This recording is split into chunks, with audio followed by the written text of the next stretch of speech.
mon souffle. Bien-aimés chers frères et sœurs en Christ, amis de l'instant biblique, bonjour. Bienvenue à cette 44e édition de notre programme qui permet aux paroissiens qui le souhaitent de partager avec les autres un passage de la Bible. Je suis Patrice, le pasteur de l'Église protestante unie de la Somme. Je propose comme lecture le texte de Galates, l'épître de Paul aux Galates, en son chapitre 1, les versets 11 à 24. C'est le texte que propose aussi le programme La lecture de la Bible en 6 ans. Je vous déclare, frères, que l'évangile qui a été annoncé par moi n'est pas de l'homme, car je ne l'ai ni reçu ni appris d'un homme, mais par une révélation de Jésus-Christ. Vous avez su en effet quelle était autrefois ma conduite dans le judaïsme, comment je persécutais à outrance et ravageais l'église de Dieu, et comment j'étais plus avancé dans le judaïsme que beaucoup de ceux de mon âge et de ma nation, étant animé d'un zèle excessif pour les traditions de mes pères. Mais lorsqu'il plut à celui qui m'avait mis à part dès le sein de ma mère et qui m'a appelé par sa grâce de révéler en moi son Fils afin que je l'annonce parmi les païens, aussitôt je ne consultai ni la chair ni le sang, et je ne montai point à Jérusalem vers ceux qui furent apôtres avant moi, mais je partis pour l'Arabie, puis je revins encore à Damas. 3 ans plus tard, je montai à Jérusalem pour faire la connaissance de Céphas, et je demeurai 15 jours chez lui. Mais je ne vis aucun autre des apôtres, si ce n'est Jacques, le frère du Seigneur. Dans ce que je vous écris, voici, devant Dieu, je ne mens point. J'allais ensuite dans les contrées de la Syrie et de la Cilicie. Or, j'étais inconnu de visage aux églises de Judée qui sont en Christ.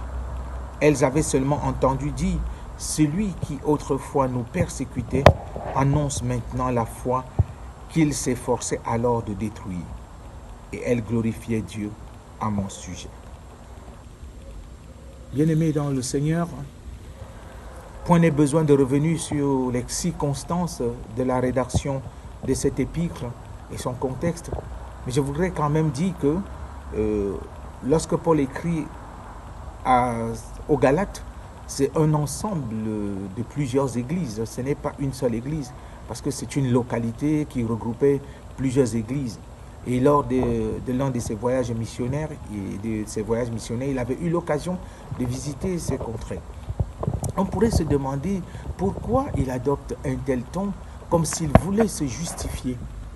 On peut même dire qu'il défend en quelque sorte son apostolat. En effet, les commentaires bibliques nous apprennent que la situation était assez grave dans ces églises parce que quelques juifs venus d'ailleurs enseignaient une autre doctrine selon laquelle, certes c'est Jésus qui sauve, mais il fallait travailler à travers les œuvres pour mériter ce salut. Alors ce qui était contraire bien entendu à l'évangile que Paul avait annoncé. Dans le texte précédent, il va même jusqu'à dire que celui qui annoncerait un évangile autre que celui qu'ils ont entendu, qu'il soit anathème. Ce qui me marque dans ce passage alors que nous avons suivi, c'est surtout de se retrouver à justifier, à essayer de regresser en donnant le témoignage de son parcours. C'est quand même gênant. C'est assez gênant d'avoir en quelque sorte à se justifier pour interpeller les gens à mener une vie droite, une vie conforme à l'évangile. Oui, cela peut nous arriver à chacune et à chacun de nous d'avoir à rappeler, n'est-ce pas, son parcours spirituel pour montrer qu'on a reçu la révélation de Dieu et qu'on est sur le droit chemin. Cela peut nous arriver. Mais sachons, frères et sœurs, que c'est des moments que Dieu permet, n'est-ce pas, de pouvoir parler de son témoignage, de pouvoir parler de son cheminement spirituel Pas pour se glorifier, pas pour se montrer plus important que d'autres personnes, mais simplement pour montrer que si nous sommes ce que nous sommes, c'est parce que le Seigneur, dans sa grâce, nous a appelés. Oui, Dieu nous appelle à le servir. Et veillons à rester fidèles à l'appel que Dieu nous lance. Cela m'interpelle, moi, et mon désir, ma prière est que cette interpellation nous serve à tous, que nous puissions rester fidèles à l'évangile de Jésus-Christ. En tout cas, c'est ce que j'essaye de retenir, n'est-ce pas, de ce bref passage, qui n'est qu'un extrait de tout un développement que fait l'apôtre Paul. Je nous invite à la prière. Dieu notre Père, en Jésus, nous te rendons grâce pour l'opportunité que tu nous as donnée d'être au bénéfice de ta grâce. À l'image de l'apôtre Paul qui retrace son parcours, chacun de nous a un parcours avec toi. Et il nous arrive de rappeler ce parcours, pas pour nous glorifier, mais simplement, Seigneur, pour contempler tes merveilles et que cela nous serve de cadre pour nous empêcher de déraper. En ce moment où nous nous apprêtons à reprendre nos activités, où les élèves reprennent le chemin de l'école, où les enseignants, le personnel éducatif reprend du service, nous prions que tu nous donnes, Seigneur, d'être fidèles à l'évangile que nous avons reçu. Accorde-nous ta grâce et bénis-nous et accompagne-nous dans le beau nom de Jésus. Amen. Chers frères et sœurs en Christ, merci encore pour votre fidélité. Merci d'être toujours là à nous encourager. Nous recevons toutes vos paroles d'encouragement. Et avant de nous séparer, je propose que nous chantions le cantique 4508. Tu m'as aimé, Seigneur, ce qui nous rappelle l'amour que le Seigneur a pour nous et nous a appelés. Que Dieu vous bénisse et vous garde. Et rendez-vous la semaine prochaine pour une autre livraison de l'instant biblique. Au revoir et à bientôt.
Tu m'as aimé, Seigneur.